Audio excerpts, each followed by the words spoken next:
This episode contains mature content that may be sensitive for some listeners. Listener discretion is advised.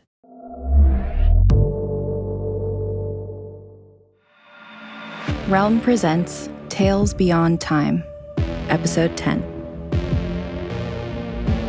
Hello, fellow travelers, and welcome back to Tales Beyond Time, presented by Realm. I'm your host, Marco Palmieri, here to take you on another adventure into the thrilling and unusual. This week, we're bringing you a monstrous double feature with chilling tales written by Max Gladstone and Jeffrey Ford. Max Gladstone is an international bestseller whose work has won the Hugo, Nebula, British Fantasy, and Locus Awards. He's a true speculative fiction powerhouse, and his ties to Realm go way back. He created not one, but two of our early originals, Bookburners and The Witch Who Came In From the Cold.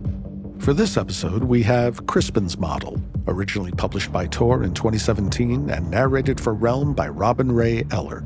It's a modern Lovecraftian tale of art, obsession, and dark gods lurking just beneath the surface of our world. So without further ado, I give you Crispin's Model.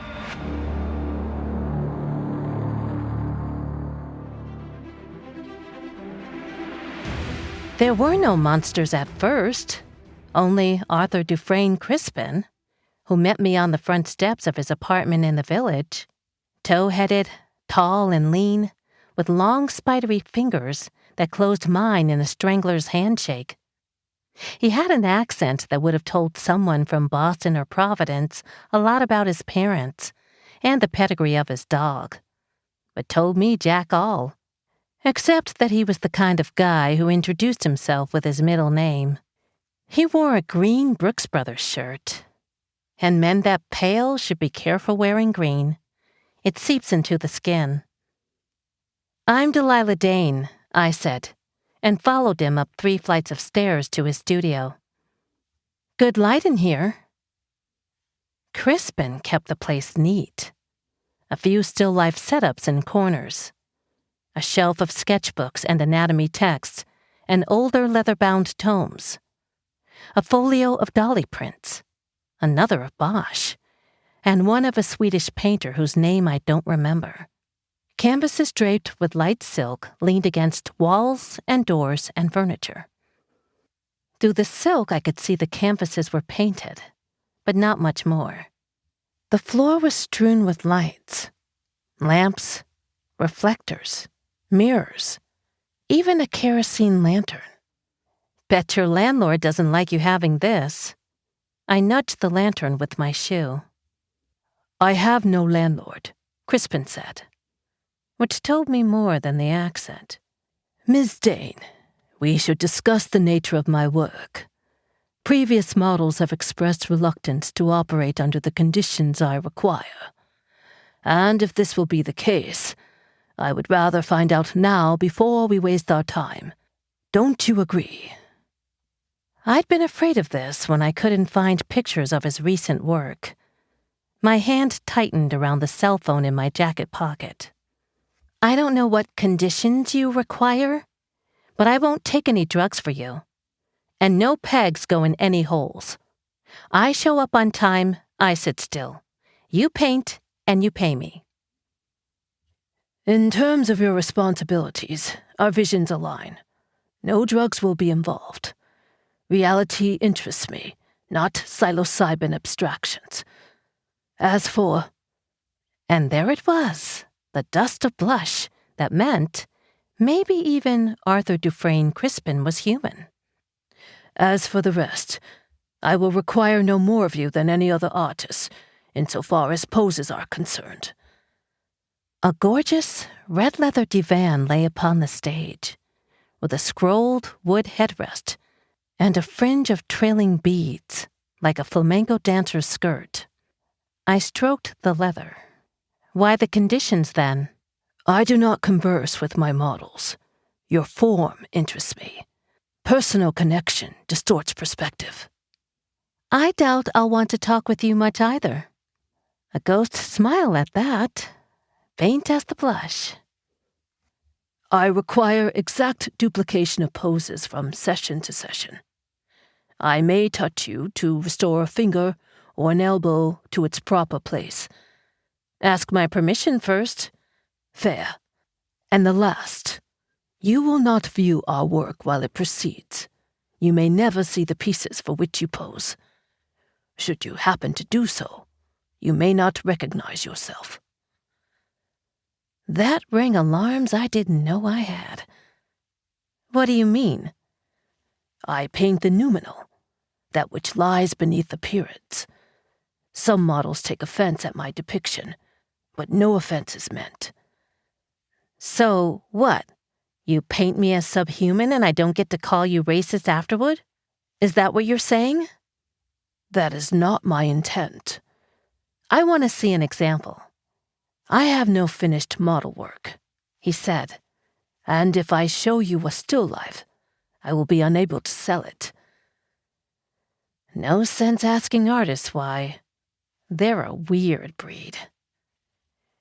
Show me, and I'll decide whether to sit for you. The power had shifted in the room, as it always does when you learn someone needs you. His eyes were gray and cold as fish scales. At last he turned to a canvas propped near a setup of a bowl and rose. He peeled back the silk as if peeling off his skin. Beneath, it wasn't a bowl and rose. It wasn't not a bowl and rose either. Take the bowl and take the rose and shatter them, cubist-like, through time as well as space. So in one facet, the rose blooms, and in another, it's rotten. The bowl here tarnished, and there, radioactive gleaming. But that doesn't capture the twisted, callous distance of the effect. There was more time than time in that painting, and more space than space. There's this Chinese story about a bird called Peng, really big damn bird, that flies so high, the earth below fades to blue for it, just like the sky does for us. To that bird, we're motes in a sunbeam, sparks kicked up by a campfire, insignificant, painful specks that vanish back into the burn. And that was what he'd done with a bowl and a rose. What would he do with me? It was disgusting. Exciting, too. Let's go, I said, and unbuttoned my pants. You have the wrong idea about me already. I moved up from Savannah to be on stage. I write, I act. I love the way an audience looks when you have them stuck. I mean skewered to their seats. When they'd stay for at least a second, even if someone did shout fire. And yes, it isn't practical. And yes, Mama writes letters every week, and each one holds some allusion to this cousin or that who's doing whatever with herself.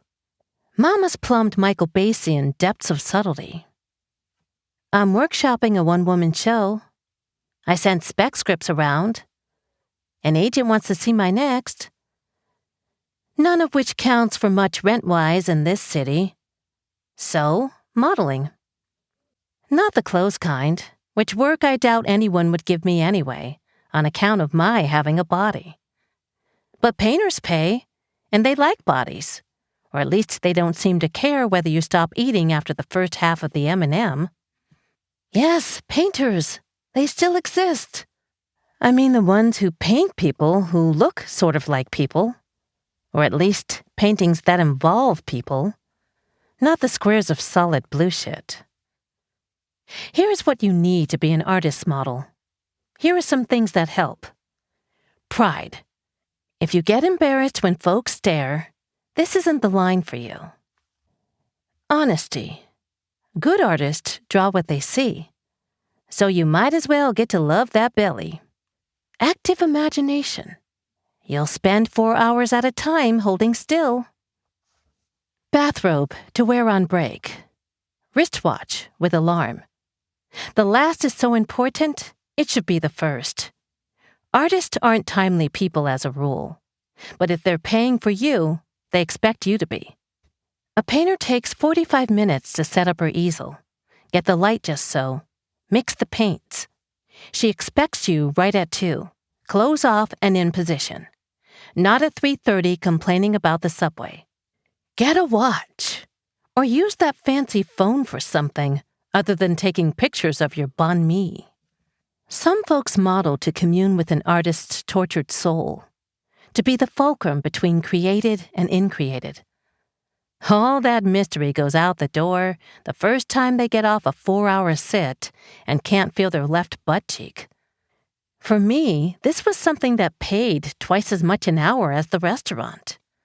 Each 4-hour sit gave me a day to audition, to write, to please Miss Agent. That was what I told my friends.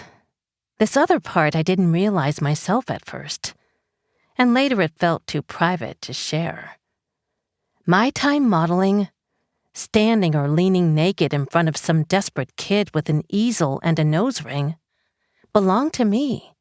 It didn't slip off like time does in your apartment, where there's always some damn thing out of place, or out in the world where fear is a phone tap away.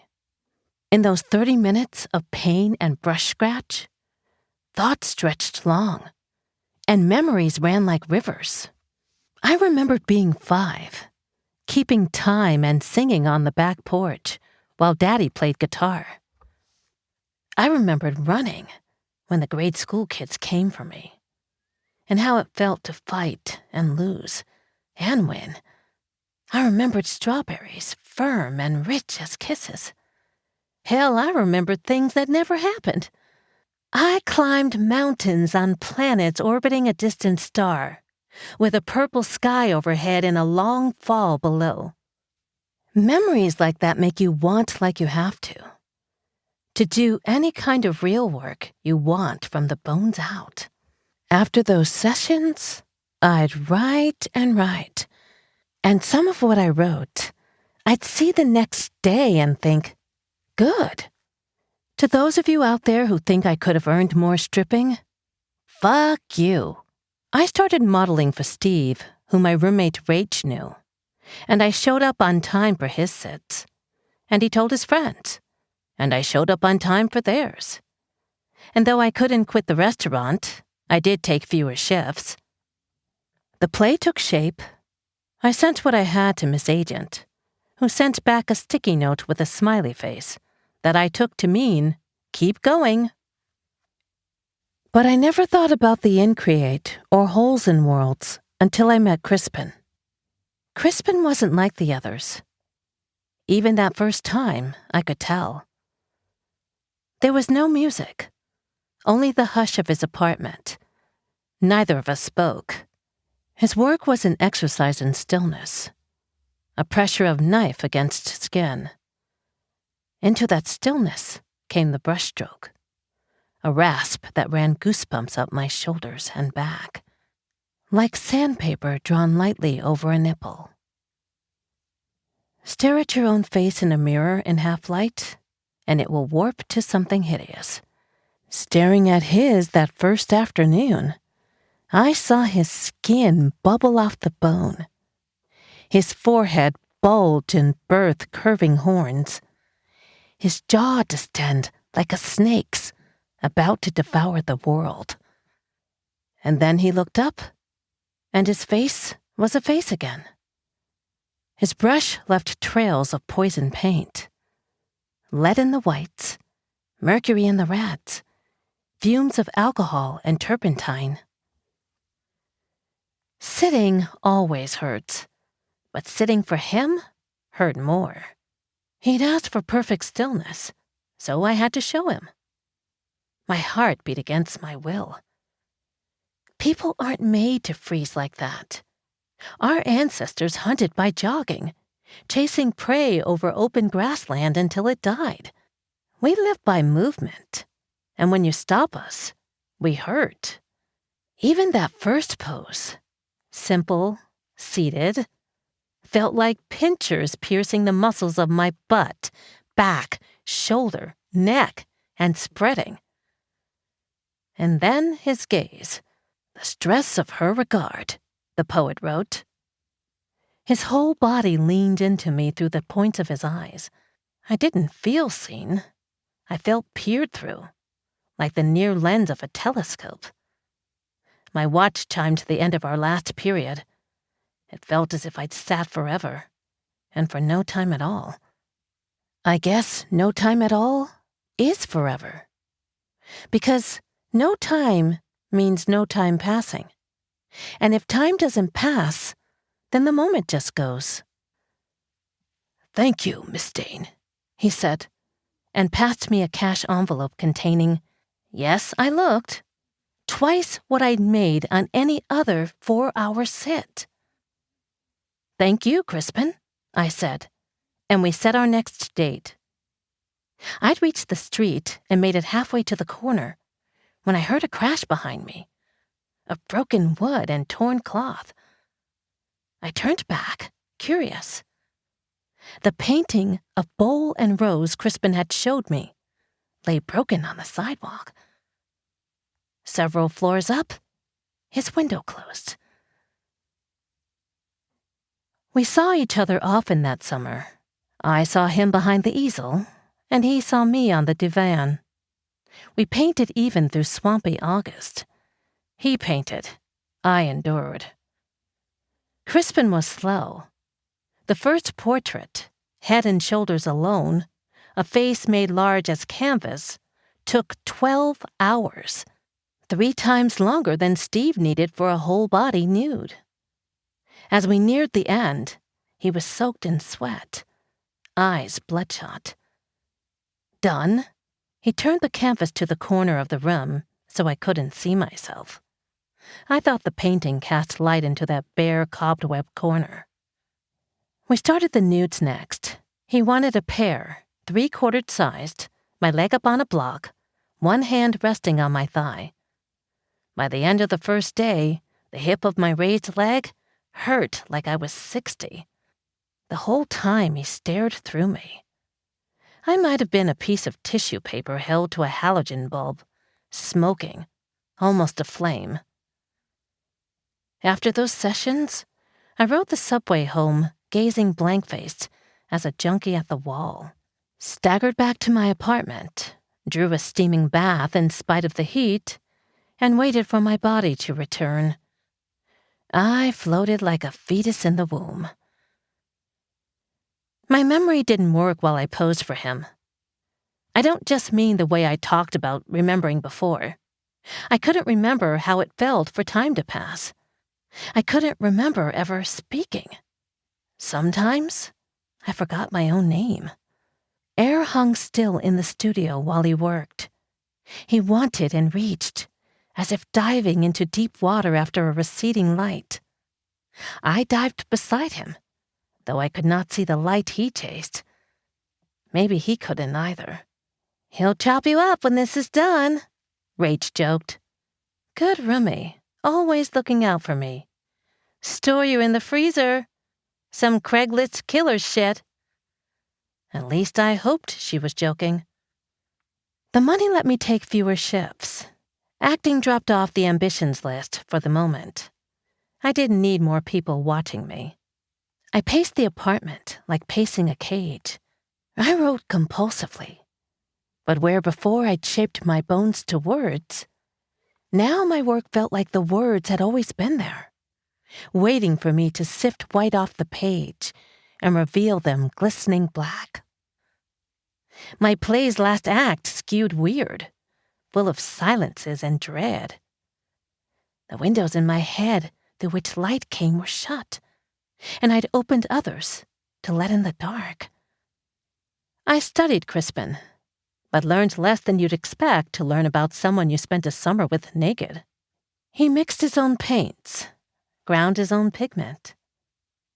Steve had known him in art school, said he was weird even then, old money weird, and he got weirder after his mother's illness. A cancer of the mind that warped her first, made her suffer, turned her inside out before it let her die. There were rumors that they had cut it out of her, and he kept it after. There were rumors that he watched them do it, that he sat with the growth and asked it questions as it floated in green. Mean rumors, but I could see where they came from. Crispin made his name young, and his fame grew as his work got strange. He hadn't shown in years. The auction price for his last painting, Still Life with Wriggling, number 9, was a 4, with so many zeros after it, I thought there must have been a typo. Until I checked the price for Still Life with Wriggling, number 8. With that kind of money, he could afford to pay me double. He used last names exclusively, and knew everyone's, the mailman's even. He rotated between 3 shirts and 2 pairs of ratty khakis. He kept a fiddle in his apartment, though he never played that I saw. He skipped meals often. We ordered sandwiches once, and he said that was his first food of the week. This being Wednesday. Once I arrived to find a large man crying on the stairs outside Crispin's apartment. Crispin gave no explanation. I didn't ask for one. Sometimes in his eyes, I thought I saw worms turning. We made 4 paintings that summer. I saw none of them. After the final session, he passed me 2 envelopes instead of 1. The envelope with the cash was cheap, unmarked, and extra fat. The other was of textured paper and addressed in spidery calligraphy to Ms. Delilah Dane. An invitation, he said. You getting married? You should have told me. He didn't hear the joke. We are putting on a show. I had, as who doesn't, a nice black dress for formal events. And on the night of the opening, I for once made it all the way to Midtown without a single catcall. So it was a good day, at least until I reached the gallery. The galleries where my friends showed were ripped jeans joints for the most part, dresses on a strict irony-only basis. That wasn't the deal at the 512. Cloth of gold, labels, gossamer. Yes. My nice black dress looked bargain basement in this crowd. Some of the men wore tuxedos, which I didn't think you were allowed to wear, except to weddings, funerals, and inaugurations. Then again, the gentlemen, and I use that term loosely, based on where their eyes went when they thought no one else was looking. The gentlemen at the 512 for Crispin's opening seemed like they went to a lot of those. Tonight the 512 was a white box, walls the color of one of those old 50s asylums where men used to check in their wives for rest. Aside from the buffet table, the gallerist had set up 4 black velvet booths, and lines of patrons waited outside them. Black tripods near each booth displayed a cream paper card, typed, actually typed, on Crispin's underwood. To the left, face. To the right, back. To the rear, nude 1, and nude 2. That was all. Of course Crispin would show the paintings, but I'd expected still lifes too. The flower bowl, a broken dead thing, some relief from me. All these so-called gentlemen in their tuxedos had come to see pieces of me naked. I felt scared, and a little flattered, and a lot angry that I felt either. Crispin wasn't hard to find. The room had 4 corners, and the front 2 were too near the door for his comfort. My first guess was wrong. The crowd there surrounded a woman I took for the gallerist, an elegant scarecrow, laughing at a joke I doubt I would have found funny. I wormed through the crowd again, past the lines outside each nude and the buffet table. Crispin leaned into the far corner, staring at his glass of white, as if wishing he could make it darker.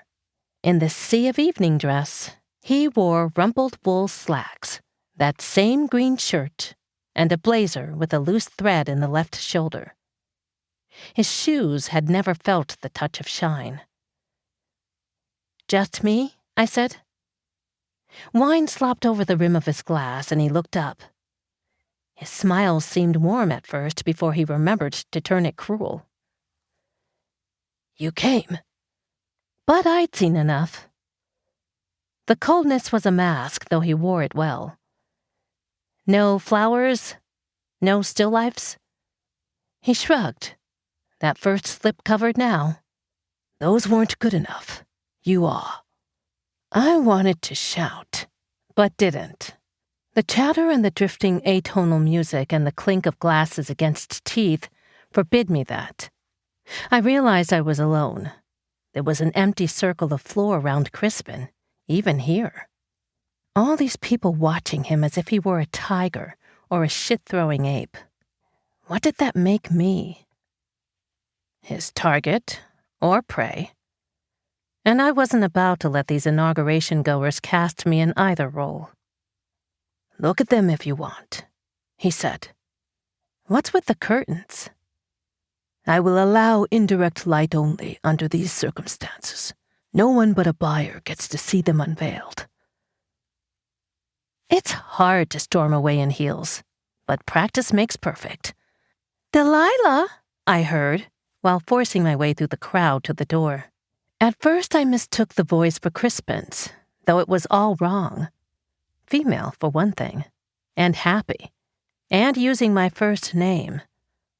I turned and saw Miss Agent. Shannon Carmichael, to be exact.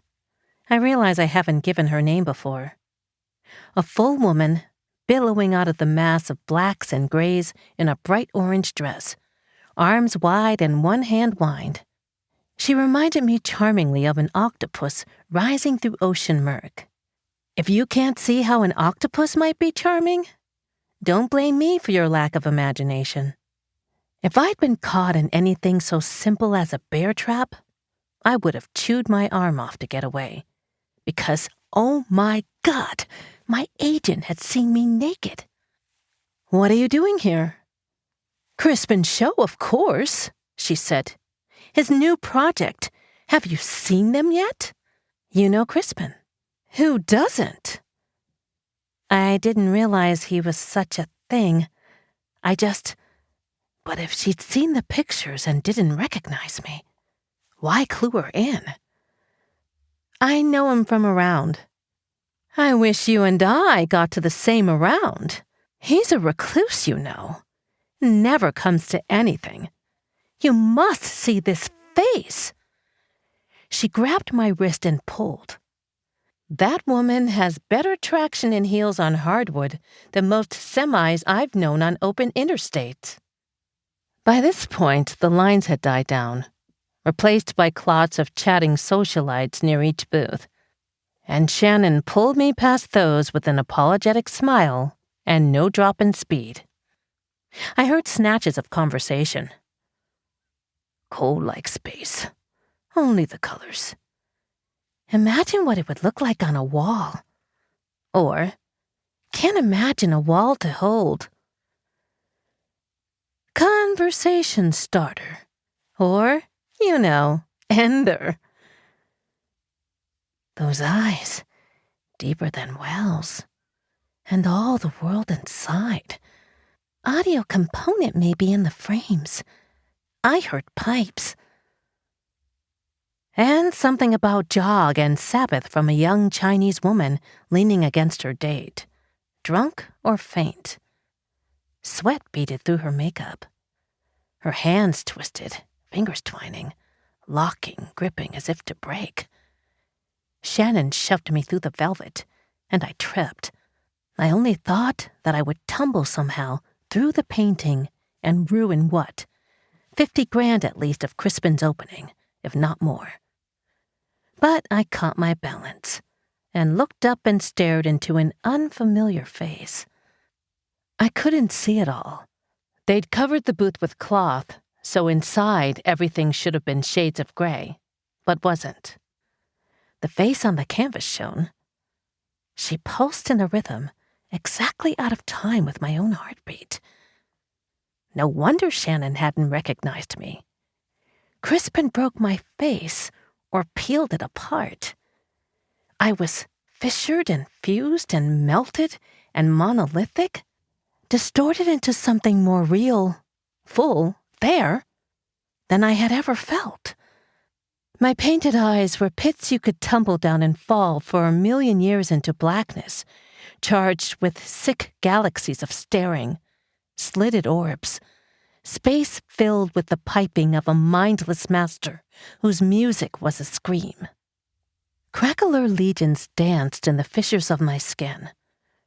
The red muscle of a peeled-back cheek was a field that grew unholy thorns, and corpses twisted in my hair, pecked by carrion birds.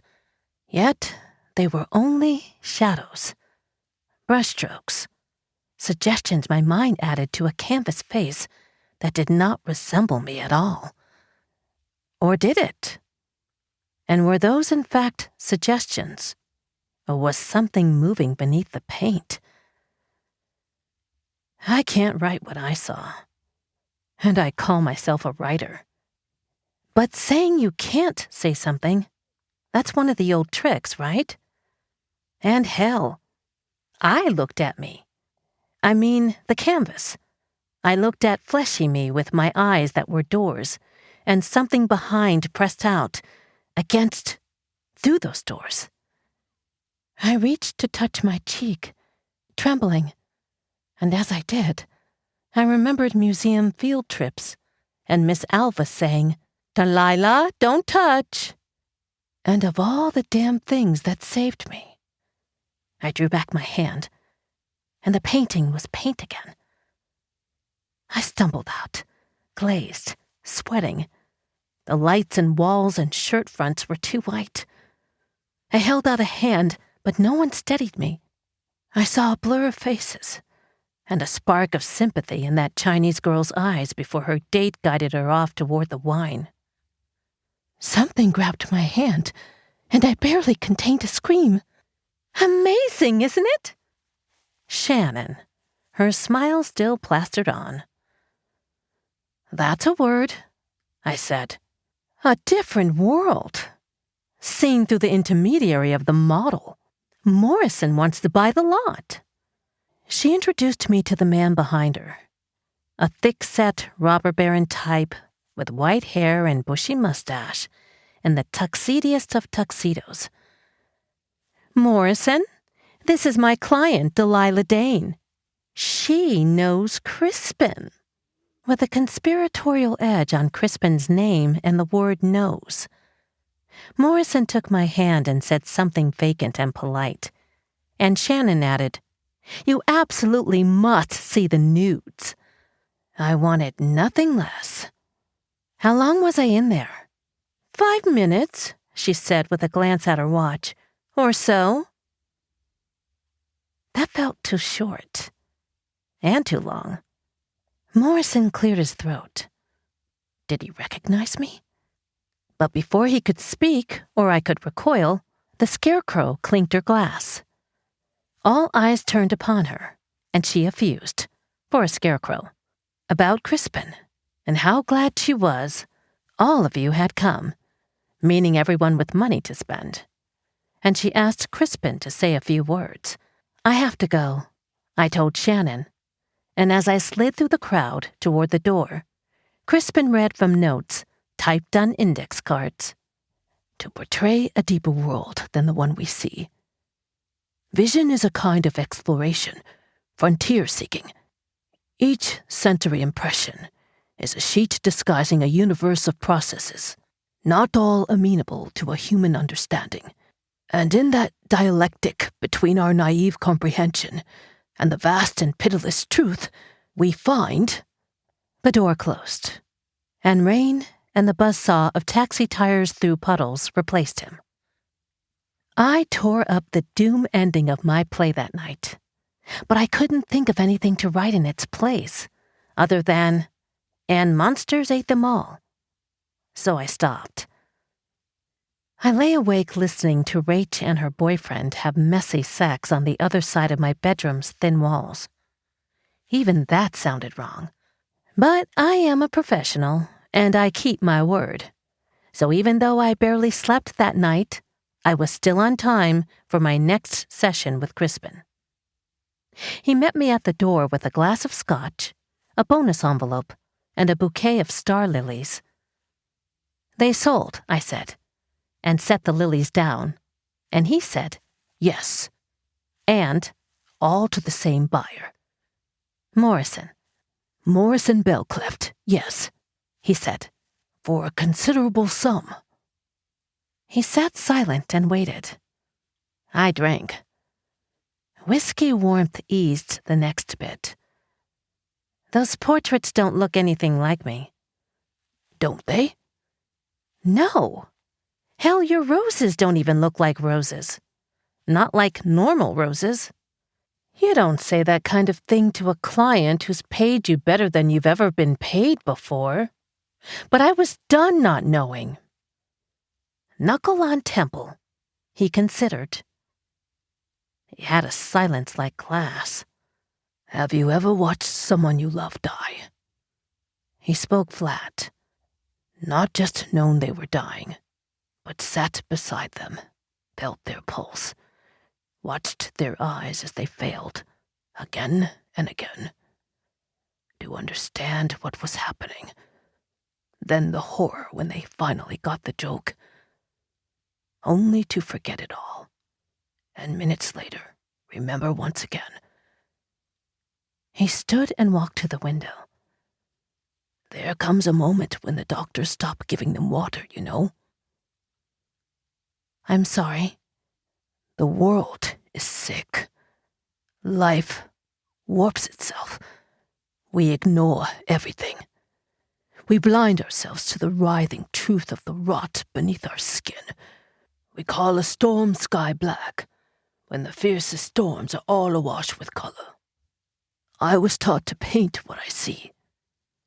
I force myself to see deeper, truer, to see beneath, below, beyond.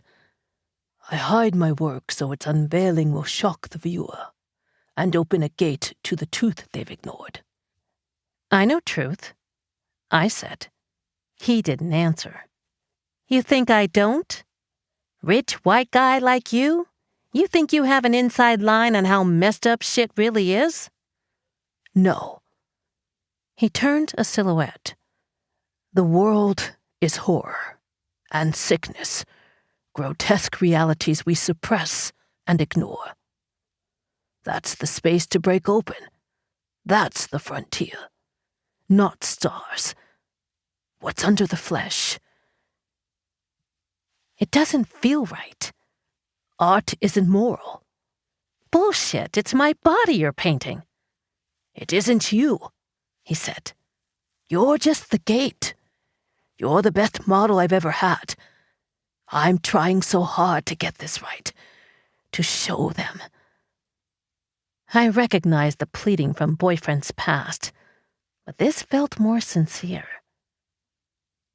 Diving, always diving towards some light he could not see. I need this. He pointed with his head toward a massive canvas by the wall.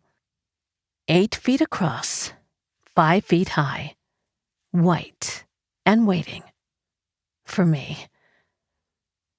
Will you help me? And God help me. I said yes. We started that day. I wake up some nights thinking we never stopped. Modeling for work that size differs in degree and kind from sitting for smaller portraits. The canvas looms over the studio. Crispin working, disappeared behind it. I heard him breathe. I heard the serpent over rock slither of his brush. My watch and his ticked just out of time. Pressure built inside me and out. He posed me on the divan, rising as if from sleep. The poses have been simple before. Stand here, sit, turn your head. This time, Crispin wanted to catch me in the moment of waking. One arm back, eyes half-lidded, mouth open. When we got the pose right, hunger and fear mixed in his eyes. It hurt worse than any posture I'd ever held. Half risen, half lying, pressure on my left arm, while my right drained of blood. Legs parted, and one foot trailing off the divan. It wrecked me. After the second 30-minute sit, I was all sweat and jellied nerves. I collapsed on the bed for our break. Too soon, we started again. But pain's not all I mean by pressure. In the shadows of Crispin's room, under the weight of his gray eyes, which rose and set over the canvas like twin moons over an alien world, I felt something immense press against me from below. His earlier paintings broke me open, cracked like an eggshell in his hunt for that unspeakable truth. But now, I felt the truth he saw through me. There was a universe beneath us, a blasted, writhing, whimpering world. Great pale cities towered on plains of black ice beneath eclipsed suns that were themselves eyes. Worms coiled and hissed in the shadow corners of Crispin's apartment. Strange lights reflected in his pupils, or caught and glowed there as embers. The horror grew on my second sit, and my third. The horror and the excitement. On my subway rides home, Crispin's expression remained before my eyes, his rictus grin, triumph and pain and effort, like a man lifting a weight he can't quite bear. Raish says my dreams that month were restless and mewling.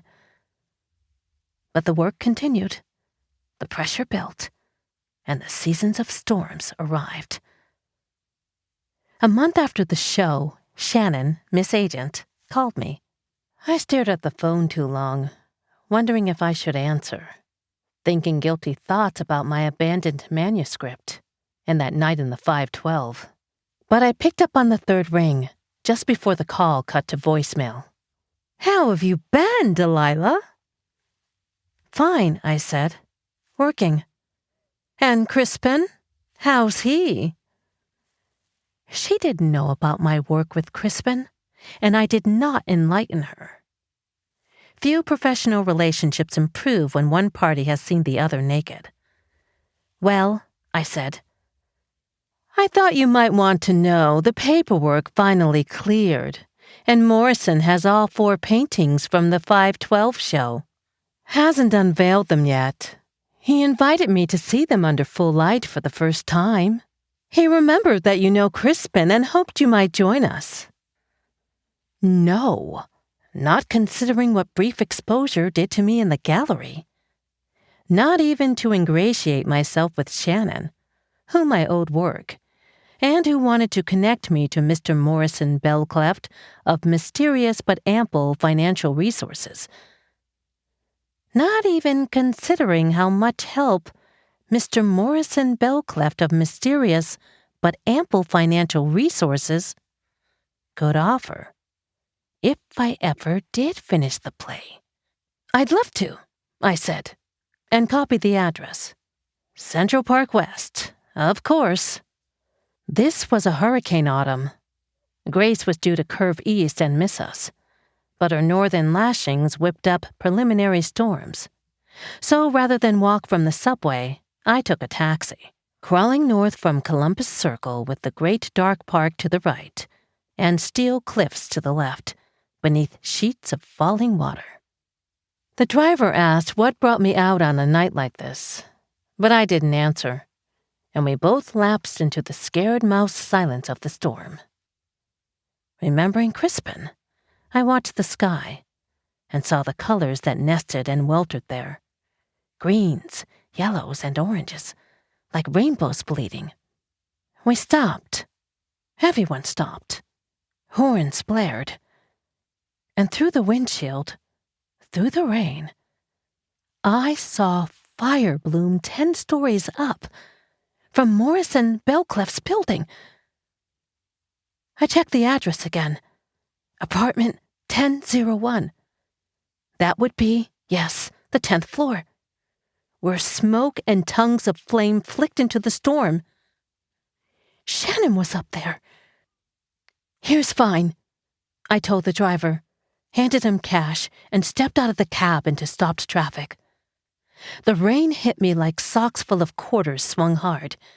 Soaked and slick in seconds, hair water straight and heavy, I stumbled past headlights and wind and thunder and horns, found the sidewalk, ran north. If I were in my right mind, I'd have waited. The fire department would come soon. But soon enough? Rain carved the smoke into strange shapes, like bird-winged insects the size of helicopters cavorting in the sky. People streamed out of the black building's doors and back in again, repelled by the rain. In the chaos, it was easy to force past the attendants shepherding the tenants out. I body-checked my way to the stairs and climbed against the current. Alarm sirens hammered. Floor 10 and out. Smoke, haze. I clutched my wet jacket over my nose and mouth. My eyes watered. Only 2 doors in this hall, not counting the elevator. There, at the far end. 1001. Closed. Memories from safety films. Check the handle. Of course it's hot. This is a mistake. Wrap the handle in your jacket. Turn. It'll be locked. But it wasn't. And I stumbled into hell. Choking. Smoke everywhere. Morrison's living room had been elegant 10 minutes ago. Now it was a mess. Soot coated the white carpet. The walls, floor, weren't on fire. Yet. Flowers bobbed in vases beside the couch. Wind and rain screamed through broken windows. Lightning flashed, but only the paintings were aflame. They stood at each corner of the room, propped on easels. The canvases seemed to have burst out from within, leaving holes of green fire that led to dark, writhing depths. I stared into one of those holes, past the flame, though my stomach convulsed and mortal terror squeezed my heart. But I could not look away. What waited past the dark was grotesque, yes, but beautiful. I stepped toward the hole where the painting had been. I tripped.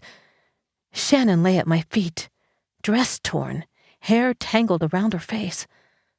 I looked back to the painting, into the hole, and I remembered being annoyed at the interruption, at her for tripping me. But the easel's legs gave way, and the frame and the vast space beyond collapsed to burnt canvas, and I was free and suffocating. I hoisted Shannon onto my back and staggered away from the flames. She breathed in my ear, but I did not understand her words. Maybe they were in another language altogether. I don't trust myself to write them down. I do trust other memories. I trust my memory of footprints on the sooty carpets, prints left by clawed, inhuman feet. And as I turned to the stairs, I saw in the royal beyond the window sharp, starry glints of multifaceted eyes and flickering curved wings. Of Morrison, there was no sign.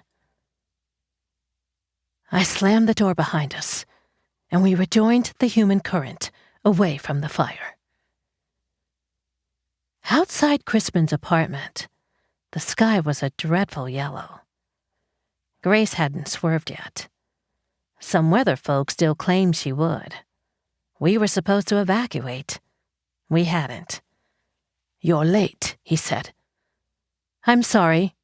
He'd pull the cloth over the canvas, as always, when there was a risk I might look. Beneath, the painting might have been anything, or nothing. The drapery twitched in a draft, though there were no drafts in Crispin's studio. "I saw your paintings," I said, "from the gallery." That was what I led with, not the monsters, not the fire. That I had seen the paintings, or what was left of them, seemed stranger in this room than the rest. Crispin, things crawled out of them. There were holes in the canvas, and on the other side of the holes I saw... I could not finish. His grip tightened on the brush. Good. The police still don't know where Bellcleft is. My agent almost died. We're so close. Close to what? The place beyond death, he said. The root of the horror. The place where they lie sleeping. His voice caught. He looked away. Will you pose for me? The storm weighed upon us, closing in as we sank. A hurricane is an ocean come walking. I did not understand the sickness I had seen in Belcliff's apartment, or the beauty, or the wings. Crispin's gaze settled. Not on me. Never on me. But beyond. I should have turned away and left, but I had come so far down with him already, and I felt that I would drown, rising on my own. I took off my clothes and became awakening. My body knew the pose by now. Crispin removed the drape from his canvas and painted. The light changed. Yellow deepened to orange, and the orange tinted green. Wind keened through bare branches. Storm rising, I said at our break. Yes. Branches tapped our window, scraped through 10 silent minutes. Crispin whispered, and I could not make out the words, or even the language. His brushstrokes grew surer on the canvas. Long spans of time would pass before his eyes dawned over the painting's edge, and when they did, a feverish light burned within. Each brushstroke was a cliff collapsing. Rain lashed the windows. I felt full of waking, filled with it, in building waves, as if I lay in a lover's bed about to come, only with everything twisted 90 degrees to the left. Bliss, pain, release all askew. Crispin, I said, no talking. His voice was tight as overtuned piano wire. Crispin, it's time for a break. So close, he said, and sorry. And I do not think he was apologizing for the delay. The wind screamed louder, and branches struck the window. Crispin, I said, we're 3 floors up. Yes. There were no trees outside your window. No. So what's scratching? He did not speak, but I did not need his answer. I had glimpsed them through smoke and flame and storm on Central Park West. The facets of their eyes, the stretch and shimmer of their wings. They had burst through the gate Crispin made of my face, and now they gathered close to sing in the wind, to watch this new work end. This work that I had not seen. I had never looked at Crispin's paintings of me, straight on in full light. In Belcliff's burning room, I had peered through a hole, but never seen the canvas itself. Crispin and I dove together, drowned together, but I had never seen what he saw when he looked at me. I needed to know. Rising from the divan felt like rising through an ocean of honey. My limbs strained to move. My breath came slowly, and the further I departed from my pose, the harder it felt to do anything but return there, as if the substance of space had been reworked to fit me into that position, that warped pleasure, that broken release. He'd made me a key, and I dragged myself from the lock. Go back, Crispin said. Lie down.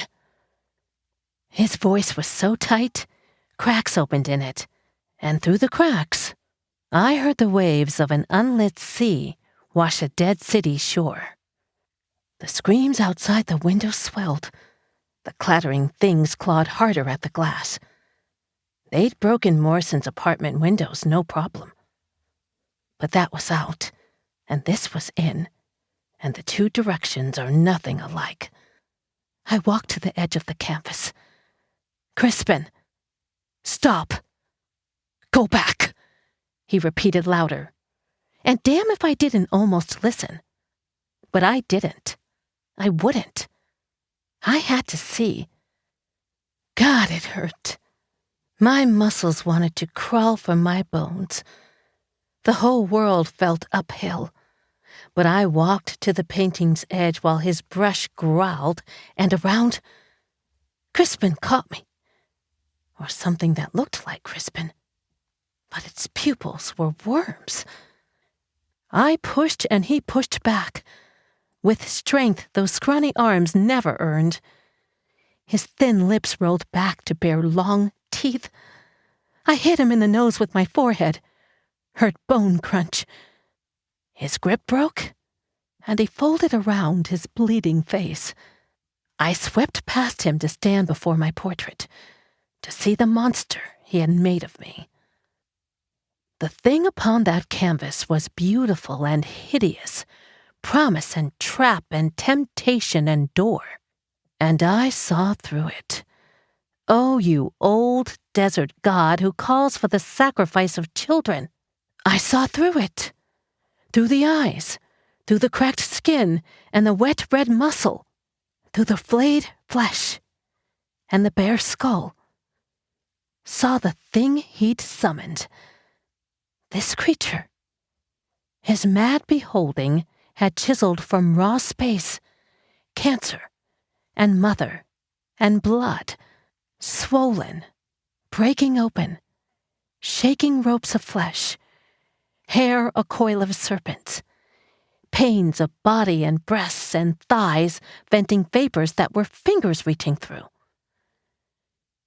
Crispin, I said, that's not me.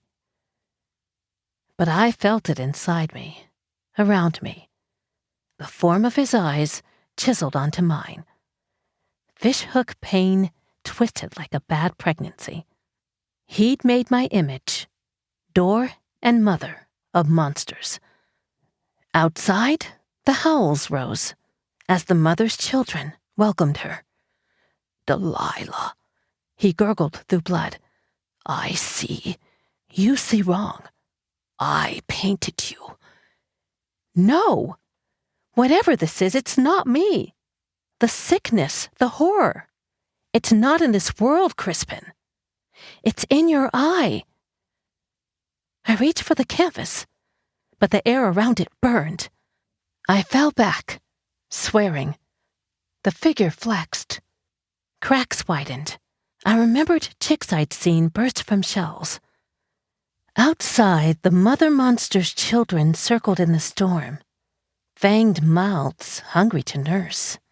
You made this. Beautiful, he said. I slapped him, hard. He lunged for me, and I shoved him back. He fell toward the painting. His oils lay in tubes on the easel shelf. I grabbed one tube and squeezed it across the false me's face and body. An umber streak. I spread the paint with a brush, mashing bristles to canvas to obscure eyes, and ruined the painting's neck and curve of shoulder. Crispin screamed and seized me from behind. The brush tumbled from my hand, and we fell together. Me on top, knocking out his wind.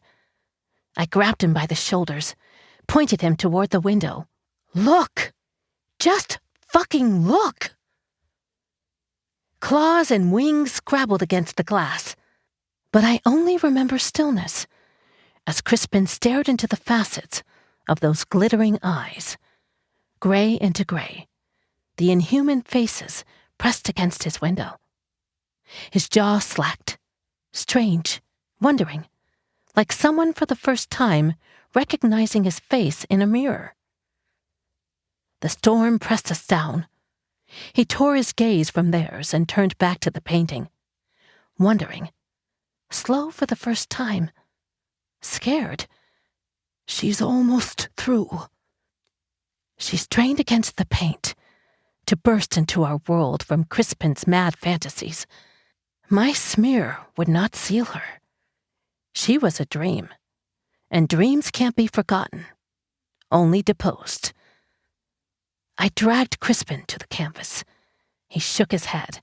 I grabbed another brush, loaded it with the paint he'd mixed that most resembled one of the colors of my skin, and forced it into his hand. "Don't paint her," I said. "Paint me, as I am, not as you see." He looked again at me, and this time I looked back. With trembling hand, he touched his brush to canvas. The scream I heard next was not the wind. It howled inside me with strange and deep words I will not write here. You've heard them, I think, in nightmares, just before they break. The storm passed. We were spared the worst of it, they say. To seal takes longer than to break. 2 months have passed, and I visit him 3 times a week. We talk before he paints. Not about truth or horror or that other stuff. He talks about his mother, her death, about roasting coffee, and about a time he nearly drowned as a boy at summer camp and woke to find his ribs broken from CPR. I tell him about my brothers, about Georgia. He doesn't believe about the roaches in Savannah. Northern boy. And then we paint me over her. She stopped trying to break through. I think the talking is almost as important as the painting. And then, Jesus, last week, Crispin called me. He has my number, though he never used it before. Called me to say he was taking Steve and some other old classmates out for dinner, and would I like to join them. He paid me a share of the bell cleft take. The old man's still missing, so money's not a problem for the moment. Work continues. I'm acting again and polishing the one-woman show. Shannon's recovering. The lungs mostly better. The mind, too. She's back to work a few days a week, and she keeps calling me about the show. It's weird to hope your agent likes your work because it's good, not just because you saved her life. As for the children of the paintings with their shining eyes and curved wings, I don't know what happened to them. Maybe they died without their mother. Maybe not. I read crime reports and watch to see if there are more missing dog posters around my neighborhood than usual. Maybe they're still out there, hiding, building strength, waiting for someone else to shape their mother into being. If so, maybe this will serve as a warning, if anyone reads it. But it's late, and I owe my own mama a letter. She wants news, though I don't have much. Just questions. There were monsters. I saw them. And anyway, if they weren't real, where did Morris and Bellcleft go? They're out there still. They always were. They have no world but ours.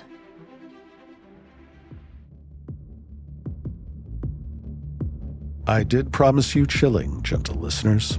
Our second story is by acclaimed speculative fiction writer Jeffrey Ford, who has won the World Fantasy, the Nebula, the Edgar Allan Poe, and the Shirley Jackson Awards, and has been nominated for just about everything else. His tale, The Angel Seems, originally appeared in 2012 in Dark Faith Invocations from Apex Publications, and is narrated for Realm by Kitty Hendrix. When an angel promises to prepare the townspeople for the coming of God, they listen and obey. Please enjoy The Angel Seems.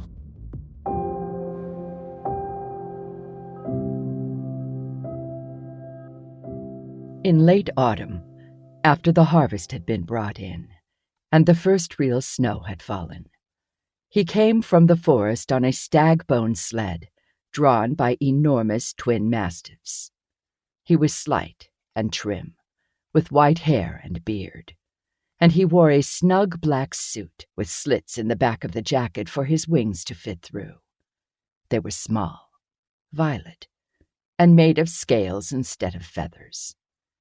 It was a wonder how they could lift him, but a number of folks on various occasions had spotted the angel seams, flying above the treetops, wings fluttering like a moth's.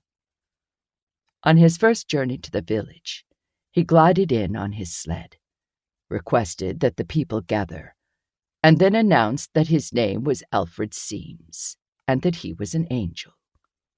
"I'm here to prepare you for the coming of God," he shouted, lifting his ivory walking stick into the air, and convinced by his wings, they listened. He promised to protect the villagers from their enemies, their crops from blight or drought, and their homes from storms and floods and fires. They cheered. There was, though, one stipulation, and it was that each year he be allowed to pick, from among the people, a servant to help him in his sacred duties at his den in the forest. It seemed like a fair trade, until it came time for the angel to make his first choice. When he arrived, they stared in disbelief, as if they'd never seen him before outside of a dream, and yet they knew full well what they'd promised. He strode the snow-filled streets and saw a woman by the name of Elshyn Marsh, carrying a load of laundry from the river. He approached her, bowed, and grasped her forearm. Upon realizing who it was that had stopped her, she froze. "You must put down your load here, and this minute come with me to my den." Elshyn screamed, and since she was close to home, her husband heard her. He came running, carrying an old chair leg. Elshyn tried to flee, but Seams held her fast. Mr. Marsh rushed the angel, holding up the crude club. Fast as a snake striking, Seams lifted his hand, and with his fingers curled but for the first two, aimed for the man's eyes. A moment later, Marsh was on his knees, crying blood into his hands. When Elshyn was returned to the village the following year, her husband was dead, and a set of antlers grew from the temples of her forehead. She'd lost the power of speech and only grunted. In her possession was a thin glass tube that contained a yellow liqueur, which the angel had promised could bestow a very minor miracle upon the drinker. Months later, it was discovered she was pregnant. The village was in an uproar, frantic with outrage and fear. After seeing what Seams had done to Elshyn and her husband, though, they wondered what else he was capable of. The leader of the village council proposed that they tell the angel they no longer desired his protection. Because no one knew where Seams lived, they were forced to wait until he appeared, which no one minded. When the poor woman went into labor, she drank from the glass tube and wished for death. Elshyn Marsh gave birth not to a baby but a mannequin, a miniature Alfred Seams, with white hair and beard and fluttering violet wings. The poor mother's heart stopped during the delivery, and not an hour after the strange homunculus came into the world, there was heard from across the fields, from somewhere deep in the forest, the baying of the angel's mastiffs. They came galloping out of the trees, dashing through the fields. Their call was piercing, and people hid beneath their covers with their hands over their ears. The dog's approach seemed both an instant and a year. But they came to the door of Healer Struth's home, where Elshyn lay dead upon the table, and the little Alfred Seams was just learning to stand. Hearing the beast panting outside his home, the healer went for a pistol he kept in his desk. But before he could open the drawer, the dogs smashed into the room, boards and splinters flying. One of the monsters held him at bay, growling, while the other caught the miniature Seams and devoured it. Struth would weeks later take his own life. He told more than one that the screams of the miniature angel as the creature's fangs turned it to gore never left his head. That night, the mastiffs made one more stop. The leader of the village council, Matan Gersha, was in bed with his wife, cowering beneath the covers when the dogs let themselves into his home. One tore the blankets off the frightened couple. The other took off Mrs. Gersha's left foot at the ankle and swallowed it without chewing.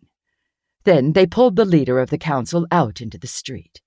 and as the shrouded faces behind window curtains looked on, the beast who'd torn away the blankets tore away Gersha's face in one piece and left it on the snow like a mask in the moonlight.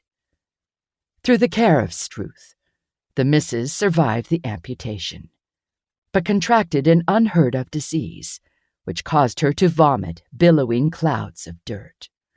She was shunned for fear of infection, and died soon after the doctor killed himself. After the mastiff's visit, the topic of giving Alfred Seams a piece of their mind was never raised by the villagers, in any tone louder than a whisper. Year followed year, and when the snow fell, the angel made his visits, taking one and sometimes leaving one. When asked by the trembling baker, whose wife never returned, where she was, Seams smiled and told him, "It didn't work out." The baker only barely thought of murder, and found the sharp tip of the angel's ivory cane resting against his throat. The women who were returned were always pregnant with miniature Alfreds. The copies who survived birth were taken each time by the mastiffs. The ones who didn't remained within till the end of their mother's days. Those servants who returned were all in some way physically deformed. Extra appendages, third eyes, animal traits, and spoke a language of moans and grunts that meant nothing. Pella Thilum, who had served the angel and returned with fur and snout, was unusual. Most of the servants who came back to the village passed away soon after. Pella lived on, and in her later years, she regained, to a very limited degree, her human language. In her own way, she told the villagers what had happened at the angel's den. "Like a glory," she said. "Lights and ice, trees, fingers, dogs, work at fire, angel hand, face, scream every day, a fountain." Some passed off Pella's words as nonsense, and others studied them carefully, letting the imagination unfold the possibilities of their message. Theories about the origin and nature of Alfred Seams abounded. He was thought to be a demon, but there were those who believed he actually was an angel sent by a jealous god. Alfred Seams himself claimed to have been grown in a pale woman's garden, pulled up by the roots, and left to play in the forest at night. One thing that was true about the angel: he was good to his word. For even though disasters befell neighboring villages, they never troubled the land of his servants. When the river flooded, the water should have swamped the fields, but it miraculously stopped at the edge of the village and built up to 6 feet high, not one drop of it falling past the invisible boundary. It was said you could walk along beside it, a blue wall, and watch the fish swimming. After the highwayman Jado robbed the village merchants on their way to market, he was found hanging in a tree at the crossroad, naked and skewered like a sausage, ass to mouth, on a long oak branch. And the plague came only for a day, blown off by a magical breeze.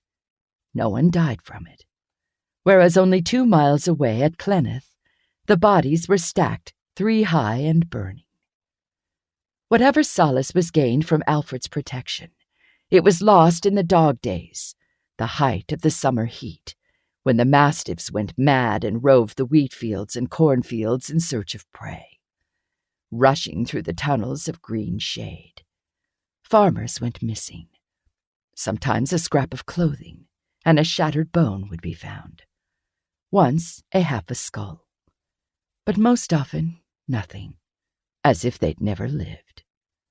From the safety of a tree, one could watch the beasts moving through the wheat, a furious rippling, heading directly for an unsuspecting man, whistling at his work. He was there, and never there, in the blink of an eye. On the 5th of his yearly visits, the angel told the people that on his next he expected a feast in his honor, at which he and they would all sit down and celebrate him. "Make it lavish," he said. They didn't know what lavish meant, but after gathering the harvest that 6th year, they set about creating a banquet for Alfred Seames that they hoped he would find satisfactory. Even the baker, whose wife never returned, gave in and joined the effort. When a distant curl of red smoke was sighted above the treetops of the forest, he signaled to them that he was coming. The village readied itself. Pine garland fringed windows and doorways, and every dark space had a candle burning in it. In the village square there were 2 enormous black cauldrons, simmering mucine and glyphero, spices from the far islands. The feast was laid on long tables in the street, as there was no building that could contain it. When his sleigh came to a halt, all were seated but for the new leader of the council, who went to serve as escort to the angel. In the back of the sled sat a figure wrapped in black. The council leader barely recognized her as Anamita Baruch, who'd left the previous year. Set into her forehead was a window with a glass pane. Through it, he could see the stars. The woman was haggard, her complexion a pale gray. Pitiful whimpers escaped her, and the angel nodded and said to the council leader, "She's had a little too much of the Holy Ghost. You know how it is." "What shall I do with her?" asked the leader. Seames shrugged. "I'd drop her in an old well." The angel smiled and nodded at the sight of the table and all gathered at it. He sat at the head and gazed up and down each side. No one returned his look for fear he might be deciding on his next servant. Then he clapped his hands, making some jump in their seats, and said, "Eat and talk." He lifted the top loaf from a basket next to his arm and added, "Let me hear laughter." There was a round of pathetic laughter, but it pleased him greatly. He broke the loaf in 2 and took a bite. A moment later, he was on his feet, leaning over the table, choking. Something brown fell from his mouth onto his plate. The angel spit profusely and seized up the wine goblet of the frightened woman next to him. "Shit in the bread!" he screamed. The baker was lifted by invisible means out of his seat and floated down the length of the table in a sitting position toward Alfred Seames. The angel lifted his walking stick and with a distinct crack thrust it through the baker's forehead. The poor man remained floating above the table. People pushed away from the blood that rained down. Seames twisted the end of the cane, as if tuning the man's skull, and the baker let out a scream that split the sky. A heartbeat, and then the air was filled with the screech and flap of starlings, pecking and clawing at the assembled. The dark birds were so thick, each breath was a breath through feathers, impossible to see or even scream. A few moments later, when the flock suddenly vanished in a flutter of smoke, 3 eyes and 3 tongues were missing, as was Alfred Seames and his sled. Also gone was the Crimply girl. Needless to say, the loaves held no surprises the following year. Still, the tale of the baker's turd was told and retold, whispered into the ears of tired children as they lay in bed, the candle out. There were disagreements as to what message it taught, but it was dangerous to discuss the theories aloud. And the days passed. The crops grew. Occasionally, a child's head would burst into flame. In the 12th year of the angel's protection, during the harvest time, a young woman, Mira Doone, had a dream. The next day she pulled her husband John into the closet and shut the door behind them. She whispered her dream to him in the dark. When she finished, he promised to help her. No more was said. He went to slaughter a lamb while she got the fire ready. Hours later, when the animal was roasted, John cut a huge slab of meat off it and set it on a plate for his wife. working in silence by candlelight. Mira used a knife and a cleaver to shape the mutton into a small hand. When it was complete, it was put into a clay jar sealed tight with beeswax and sunk on a line into the cool underground stream of the south cave.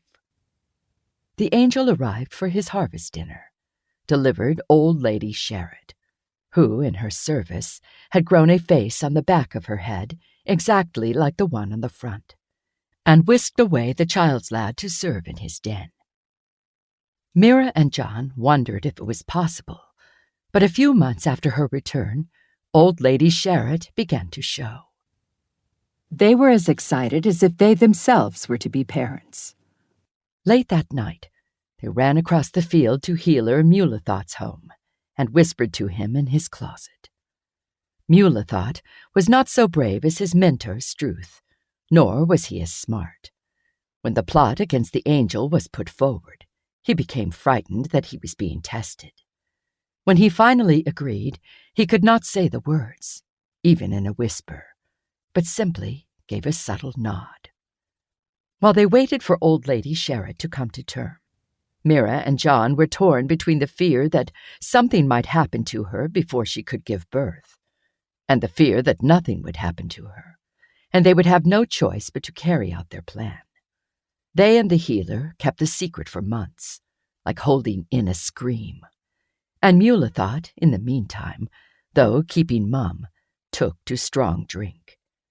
At night, Mira slept on top of John to protect him from the doubts she knew tried to invade him in his sleep.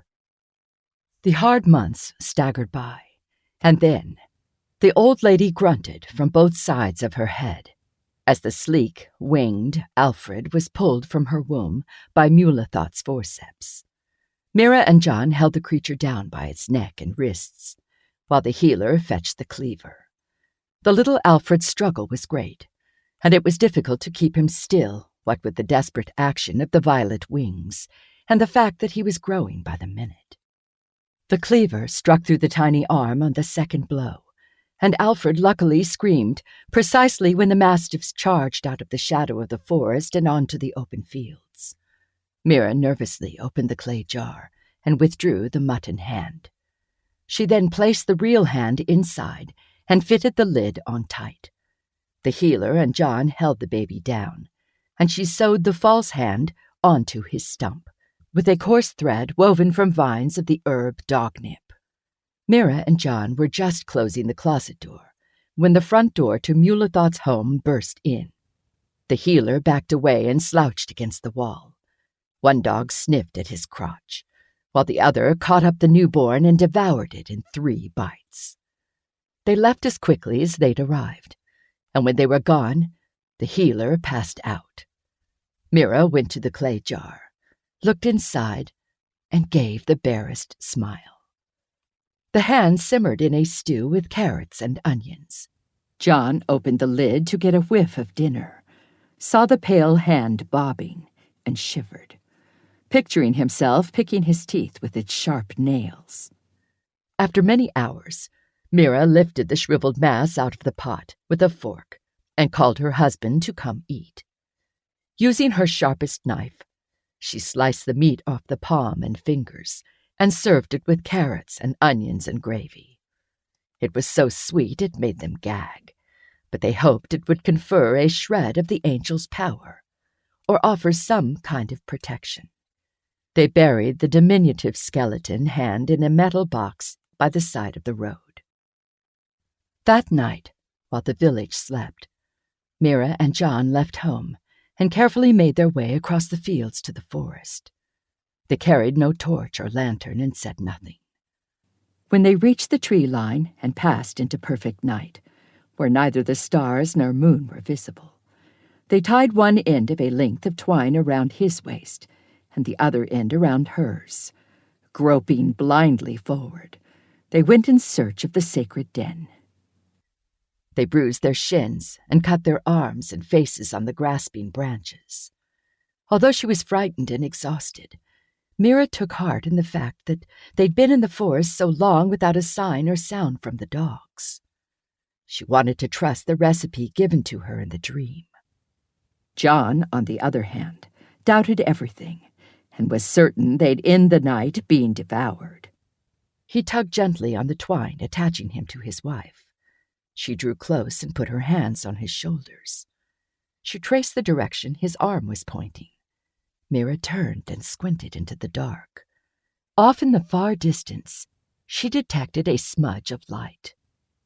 As they approached, the glow of the den allowed them to first distinguish the movement of shadows and eventually to see each other's faces, as if by candle from another room. The light poured forth from a wide hole in the ground. On either side of the opening lay the sleeping mastiffs. The desperate squeals of animals issued up from the tunnel that led to the angel's den. John and Mira held their breath and hesitated only yards from the snoring beasts. They looked at each other. Finally, she tugged the twine and moved them toward the bright underground. He shook his head, but followed.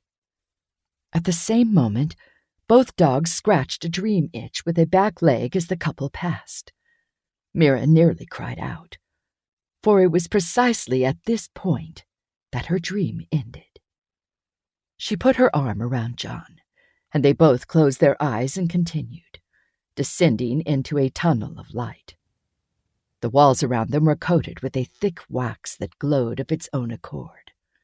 As they inched forward, expecting seams to appear around every turn of the snake-like passage, a strong, hot wind pushed up toward the surface, lifting their hair behind them, causing them to sweat.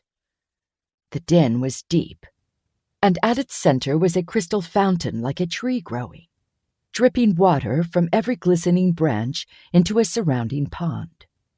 The thing reached nearly to the ceiling of the enormous cavern. From where Mira and John hid behind a heap of firewood, they could see an old man on a floating couch, drifting through the rain in the fountain pond. He had a long white beard, a mere ring of hair, his head resting on blue pillows. Even from the distance of their hiding place, they could see he was in torment. 20 yards away from the fountain, Alfred Seames was sitting in an ornate chair at the edge of a pit, slaughtering deer with a long knife. More than a dozen of the creatures stood in line, dazed, with the eyes of sleepwalkers. Each stepped forward to have its throat cut, lose its blood into the pit, sway, and then fall, making a place for the next. The angel moved with grace and expert precision in his work. Only once did he hesitate. He turned, sniffed the air, rested his free hand briefly on the head of his walking stick, which leaned against the arm of the throne, and with a brief ruffle of his wings, went back to work. Mira tugged on the twine, and John looked at her. She waved her hand, signaling that he should follow. He shook his head. She waved her hand. He couldn't move. She slipped a knife out of her apron and cut the twine. He reached for her, but she was already gone out from behind the woodpile. With fingers covering one eye, he watched as Mira crept closer to the angel, hiding herself amid the line of deer. As each of the beasts gave their gurgling death cry, she used the noise to cover her next move forward. When she was no more than 2 from the angel's throne, a small beast, John at first thought it a pig, appeared from behind the fountain. He could tell it had noticed Mira and was hobbling awkwardly toward her. Its bird calls alerted Alfred, who halted his infernal work in mid-slice. Without thinking, John rushed from behind the woodpile, screaming, swinging a stick of kindling. He saw Alfred notice him, and he remembered the sight of Marsh on the ground crying blood, which stopped him dead in his tracks. The angel rose from the chair and reached for his stick. As he did, it vanished. Mira was upon him with the ivory spike. She drove it with all her might through his chest, which cracked like the shell of an insect. He gasped, his wings buzzing frantically. Then she turned it as he had done to the baker, tuning his heart. He stumbled forward to grab her.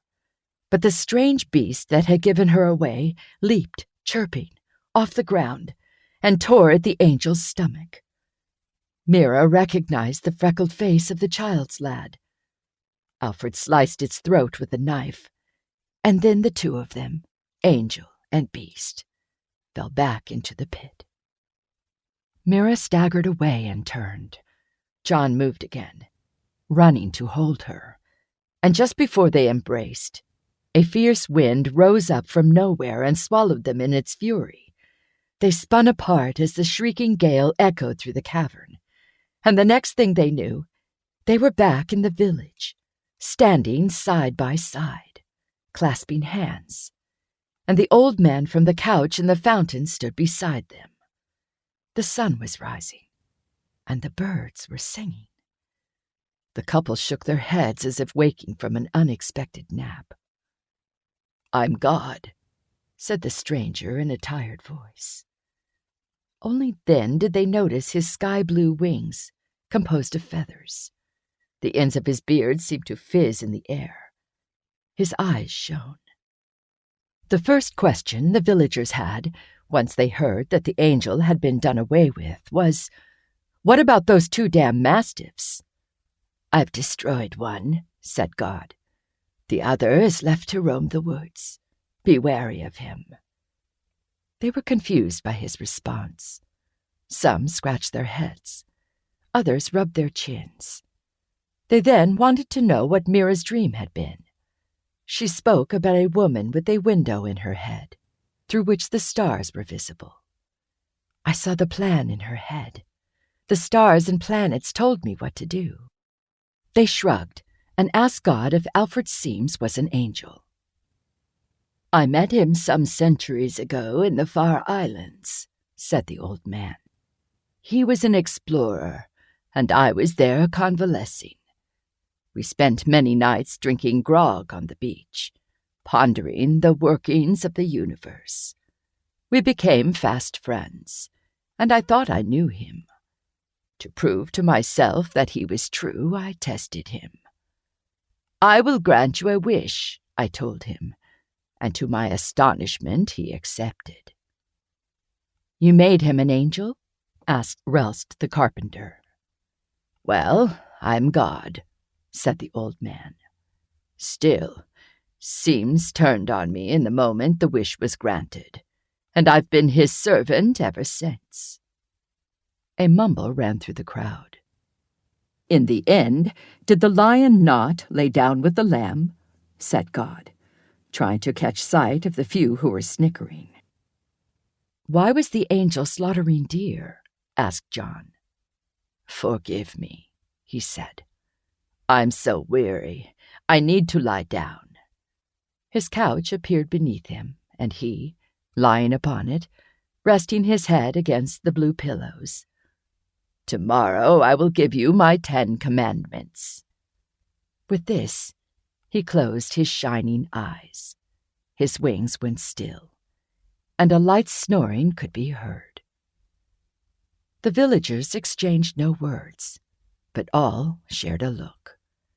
They went back to their homes and readied their weapons. That night they moved against God. As frail as he appeared, he still put up a fierce battle. But the sheer number of villagers and the force of their determination was a weapon the old man could not withstand. He was beaten down to nothing, and all that remained of him, come sunrise, was his long fizzing beard, which was hung from a pole like a flag. From that night forward, the savage incident would forever be referred to in the village as the 11th Commandment, and its memory sustained them through floods and fires. As for the remaining mastiff, he roamed the remote places, and every so many years a report of him would find its way to the village. It seems the dog no longer had a taste for human flesh, and gave up killing for the joy of it, with the exception of the time those in Clenneth sent a hunting party to trap him. The last he was seen was on the day of Mira's funeral. John lost her to the plague one spring, and the snapping of the twine that joined them was heard far off in the heart of the forest. The beast appeared at the tree line of the last field and bayed as the corpse was set aflame. By the time the smoke cleared, the dog had vanished.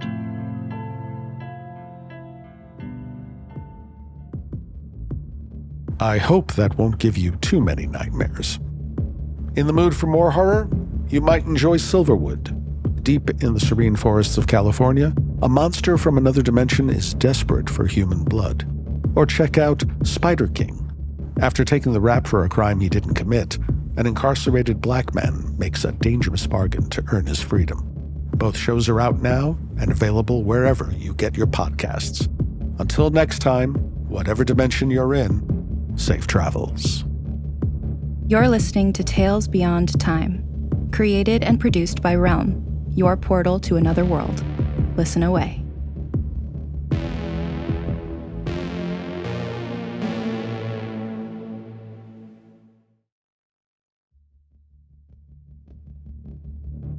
Tales Beyond Time, Episode 10, features Crispin's Model, written by Max Gladstone, and The Angel Seems, written by Jeffrey Ford. It is produced by Mary Asadolahi and Marco Palmieri, associate produced by Alexis Latshaw, and executive produced by Molly Barton. Hosted by Marco Palmieri and performed by Robin Ray Eller and Kitty Hendrix. Audio produced by Tie Def Studios. Additional editing by Nicholas Papaleo. Cover art by Kendall Thomas.